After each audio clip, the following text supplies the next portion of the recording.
কেবে যাচ্ছি, এরা দুজন রাস্তা ভুল করে অন্য জায়গায় চলে গেছিল। এই সেই চিত্রকূট জলপ্রপাত, যেটাকে ভারতের নায়াগ্রা বলে আমরা জানি।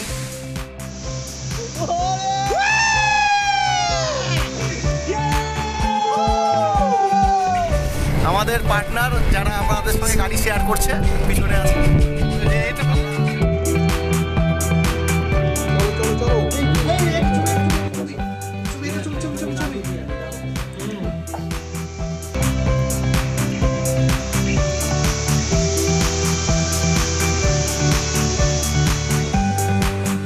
এই ওয়াটারফলসটা কাঙ্গেওয়াড়া ওয়াটারফলস। ভিউটা দেখো।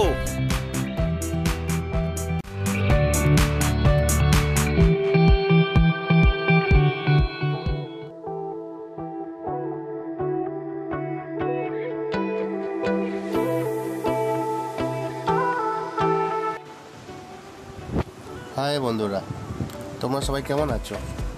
আশা করি ভালো আছো। তা যাই হোক, আমরা আবার আমাদের ব্ল্যাক হুইল বাইকার্স ক্লাবের পক্ষ থেকে আরও একটি এপিসোড নিয়ে চলে এসেছি। এটি আমাদের ভাইজ্যাক ট্যুরের 3rd এপিসোড। আজ আমাদের তৃতীয় দিনের স্পটগুলি হলো ঋষিকোন্ডা সি বিচ, তিতলাকোন্ডা, বোরা কেভ এবং আরাকু ভ্যালি। আমরা প্রথমে সকালে উঠে ফ্রেশ হয়ে বাইকে ব্যাগপত্র বেঁধে নিয়ে রাস্তার একটি চায়ের দোকান থেকে চা ও টিফিন খেয়ে প্রথমে রওনা দিলাম ঋষিকোন্ডা বিচের দিকে।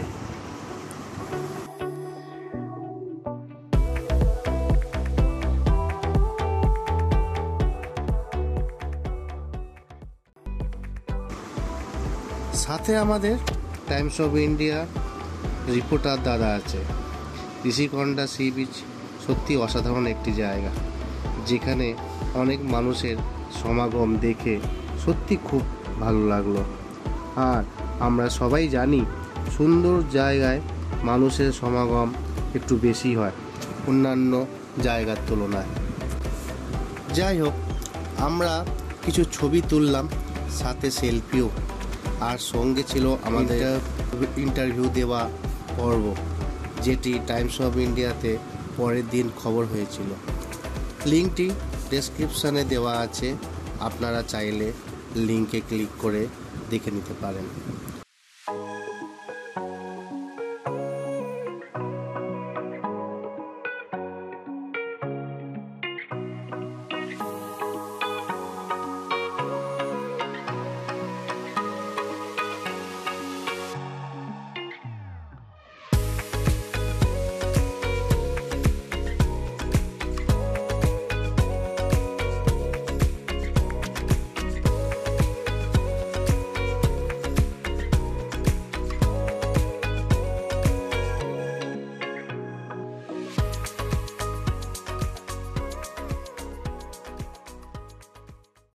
প্রত্যেককে সমুদ্রে স্নান করতে দেখে আমাদেরও ইচ্ছা হচ্ছিল একটু জলে নেমে গা ভিজিয়ে আসতে, কিন্তু সময় আমাদের খুবই কম। অনেক স্পট দেখার ও যাওয়ার ছিল, তাই আশা থাকলেও শেষ অবধি হয়ে ওঠেনি। আমরা এরপর চলে গেলাম সোজা তিতলাকোন্ডা সি বিচের দিকে। এখানে সি বিচ হিসেবে যত না প্রসিদ্ধ, তার থেকেও বেশি প্রসিদ্ধ এখানে একটি আর্চ আছে সেটির জন্য। এই পাথরের আর্চটি বেশ পুরনো, প্রাকৃতিক কারণে এটি দীর্ঘদিন ধরে একটু একটু করে সৃষ্টি হয়েছে। এখানে লোকে সাধারণত ছবি ও সেলফি তুলতেই বেশি আসে। আমরাও এই আর্চ এর মাথায় বিভিন্ন ধরনের পোজ দিয়ে ছবি তুললাম। পর্যটকদের ভিড় একটু বেশি হলে আর্চে ছবি তোলার জন্য লাইন পড়ে যায়। সব মিলিয়ে বেশ আনন্দ অনুভব করলাম। এখান থেকে আমরা আর কোনো জায়গায় না দাঁড়িয়ে সোজা বেরিয়ে পড়লাম বোরা কেভের উদ্দেশ্যে। রাস্তাটা নেয়াত কম না। ভাইজ্যাক থেকে বোরা কেভের দূরত্ব কম বেশি 90 কিলোমিটার, তাই আর সময় নষ্ট না করে তিতলিকোন্ডা থেকে বেরিয়ে পড়লাম। বুড়া কেবে যাবার পথে রাস্তার একটি ধাবাতে আমাদের দুপুরের খাওয়াটা সেরে নিলাম। মিক্সড রাইস আর চিলি চিকেন ছিল আমাদের দুপুরের মেনু। খাবার পর 2 থেকে 5 মিনিট রেস্ট নিয়ে আমরা আবার বেরিয়ে যাত্রা শুরু করলাম বুড়া কেবের দিকে। বন্ধুরা, এখানে একটা মজার ঘটনা হয়েছিল। যে ক্রসিংয়ে বুড়া কেব অবস্থিত, সেখান থেকে আমাদের 2 সদস্য প্রায় 7 থেকে 8 কিলোমিটার এগিয়ে চলে গিয়েছিল। আসলে যে ক্রসিং থেকে ডান দিক 5 মিনিট গেলেই বুড়া কেবে অবস্থিত, সেই ক্রসিংটাই আমাদের সেই 2জন সদস্য বন্ধুরা বুঝতেই পারিনি।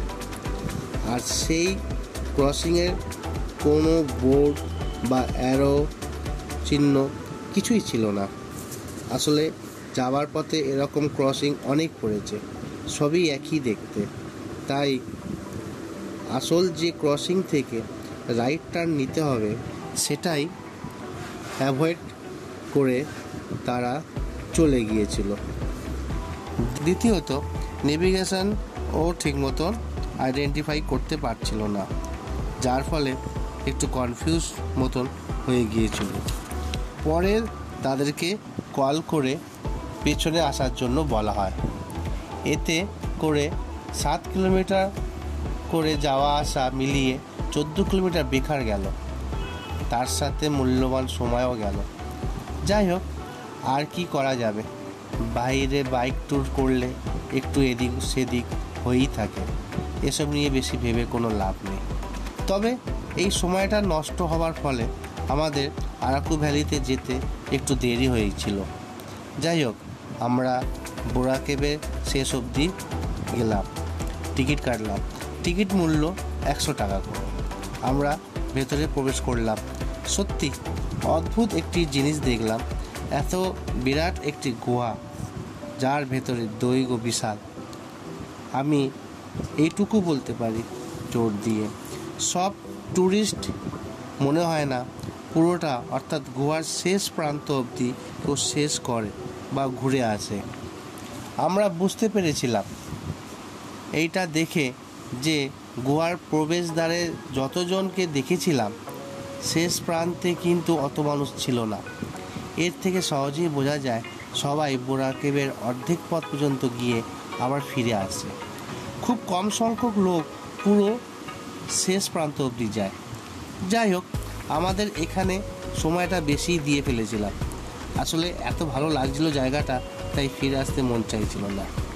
খুব আনন্দ করছিলাম, মন ভরে দেখে নিয়েছিলাম, আর সাথে অগন্তিক ছবি তোলা।